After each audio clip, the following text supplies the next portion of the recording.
네, 안녕하세요. 한참 기다렸습니다. 마지막에 제일 집어넣을 줄이야 생각도 못했습니다. 그래서 끝까지 들었습니다. 좋은 내용 많이 들었고, 앞으로 이런 내용들 잘 기사로 또는 이렇게 많이 SNS로 많이 알리도록 하겠습니다. 저 소개는 이렇게 명함으로 대처하겠습니다. 개인적으로는 톡톡건강 TV를 10만 명 가까운 구독자를 가지고 운영하고 있고, 한국의학 바이오 기자협회 부회장을 지금 하고 있고요. 의사 출신으로 한 지금 24년 차입니다. 2001년도에 들어와서 지금까지 정말 기기고 있습니다. 네. 이 장면, 이 2000년도에 우리 제가 이제 전공의 때 여의도에서 한 4만 명 의사분들이 여기 계신 분들 중에 혹시 같이 참여한 분도 분명히 계실 텐데 의약분업 사태죠. 그때 많은 의사들이 딴짓하고 다른 길을 갔죠. 이게 보면 뭐 이게 공무원도 있고 복지부 공무원, 그다음에 뭐 또 신문사 기자, 또 여러분 전 의협회장 최대집 회장도 그때 그 당시 저랑 같이 했던 동기들입니다. 근데 이제 20년 뒤에 바로 2020년도에 또 공공 의대 요 논란 때문에 또 전공의들이 모였고, 그다음에 의사들은 이렇게 코로나에 정말 힘써왔는데 정부는 등에서 칼을 꽂았다. 바로 그러고 난 다음에 또 이런 사태가 벌어졌죠. 바로 지금 현재의 상황입니다. 전공의들이 지금 집단 고소, 지금 예전처럼 이렇게 길거리에 나와서 집단 뭐 집회 이런 거 못합니다. 왜냐면 정부가 금지를 했기 때문에. 그래서 각 전공의들은 각각 개개인 투쟁 뭐 이런 식의 할 수밖에 없는 그런 상황이죠. 근데 답답합니다. 4월 달 그죠? 4월 17일 날 13분 입장문을 발표했지만 윤통께서는 의료 해법 없는 그런 내용을 또 발표를 했고, 어제 여전히 갑작스러운 수치가 아니다. 바로 뚜벅뚜벅 끝까지 갈 거다. 정말 무섭습니다. 답답한 거는 이런 많은 전공의들이 지금 물에 빠져 있죠. 이 빠진 전공의들 어쨌든 구제를 해야 되지 않습니까? 구제를 해야 되는데 왜 자꾸 이상하게 몰고 가는지 모르겠습니다. 정부는 사직서 수리 금지했죠. 그래서 지금 사직서 냈지만 받아주지 않고 계속 길거리에서 헤매고 있습니다. 이분들은 병원에서 전공의들은 병원에서 딴짓도 할 수 없는 상황이고, 필수 의료 유지 명령, 업무 개시 명령, 해외에서 의사하는 거 허락 못하게 했죠. 어제 집단행동 피해 신고 센터 운영하죠. 집단행동에 대해서 무지 많은 국민들이 신고가 많이 들어온다고 합니다. 전공의들은 전 휴식권 달라. 아니 사직하게 해달라. 그다음에 일반인으로서 일할 직업 선택의 자유를 달라. 강제 노역하지 않을 권리를 달라. 아주 기본적인 원칙에 입각해서 지금 주장하고 있죠. 이게 바로 이걸 해야 되죠. 누가 나서서 해야 됩니다. 지금 골든타임 얼마 안 남았습니다. 이달까지 어떻게든 해결해야 됩니다. 여기에 계신 분들, 또 이 영상을 보는 많은 분들, 제발 공무원 분들 다, 또 의협 계신 분들 정말 정신 차리고 어떻게 해결해야 됩니다. 정부가 먼저 손 내밀을 수 있죠. 그리고 의료단체가 적극 나서서 어쨌든 전공의들이 병원 복귀를 할 명분, 이 테러를 확보를 해 줘야 됩니다. 그런데 어떻습니까? 지금 이런 상황입니다. 대치 상황. 아직까지 대치 상황이 말이 됩니까? 네? 여전히 의협 쪽은 의대 정원 백지화를 기본 조건으로 하고 있고, 이제는 지속하면 내년 전문시험 못한다. 구제 없다. 뭐 이런 식으로 아주 강하게.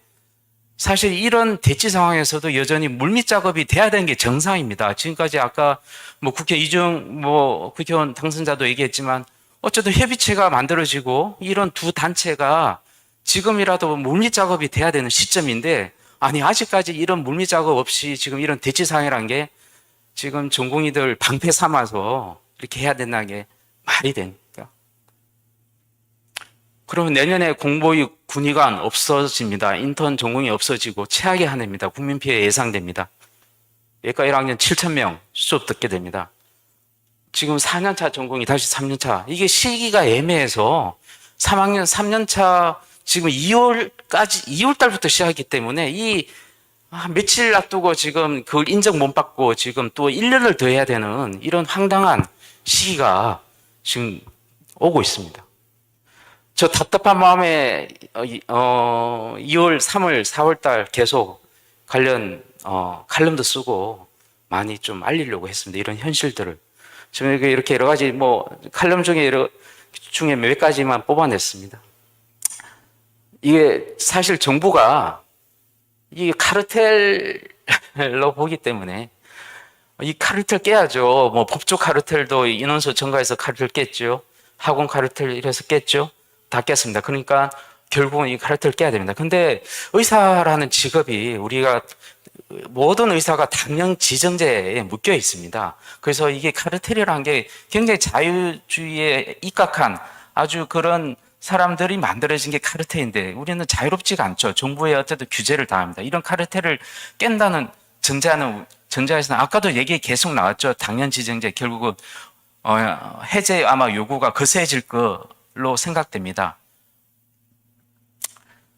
여튼 제 오늘 주제가 사실 수련 시스템이라서 이거에 대해서 제안을 해보겠습니다. 이미 수련 시스템 아까 저희 동아일보에서 그때 단독 기사 쓴 그 그래픽을 많이 썼습니다. 근데 이미 이 기사는 이미 작년 5월 달에 그 수련 시스템 개편에 대해서 저희들이 했던 거였고 그 배경이 뭐냐면 주당 80시간 넘나든 근로와 체계적인 의료 기술 습득보다는 야간 당직 각종 병원 업무 허드렛 일 이런 것들이 가장 컸던 거였고 이런 걸로 인해서 실제로 업무와 전혀 상관없는 일을 요구받았다 이런 게 다 아까 많이 발표되지 않았습니까?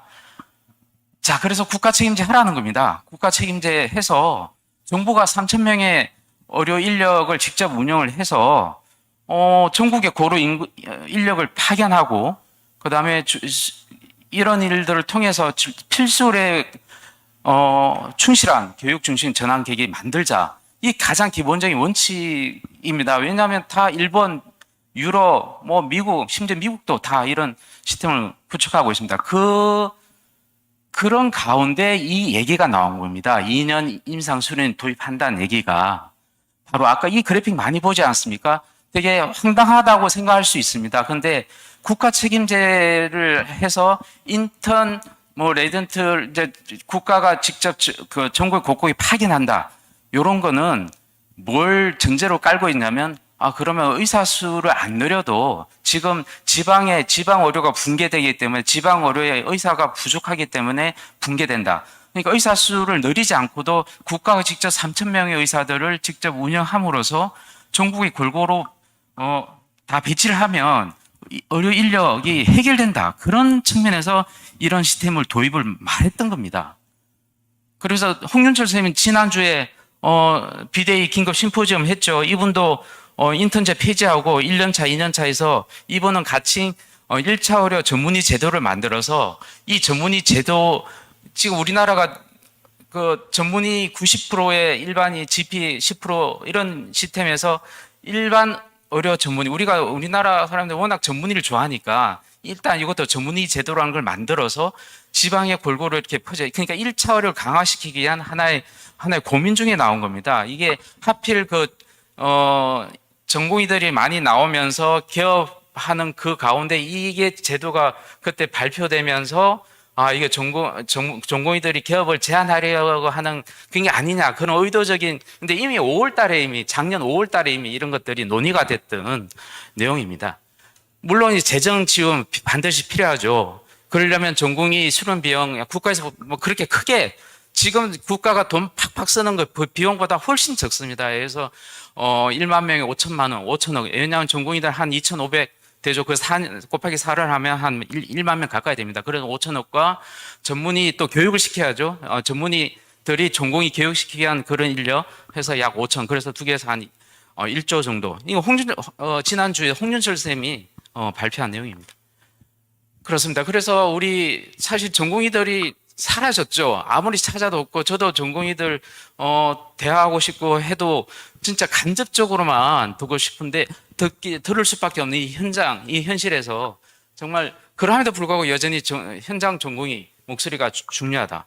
어쨌든 뭐 총리도 그렇고 의정대화 한다고 해도 전공의에 빠져 있고, 한동훈 국민도 대한다 해도 전공의에 다 빠져 있죠.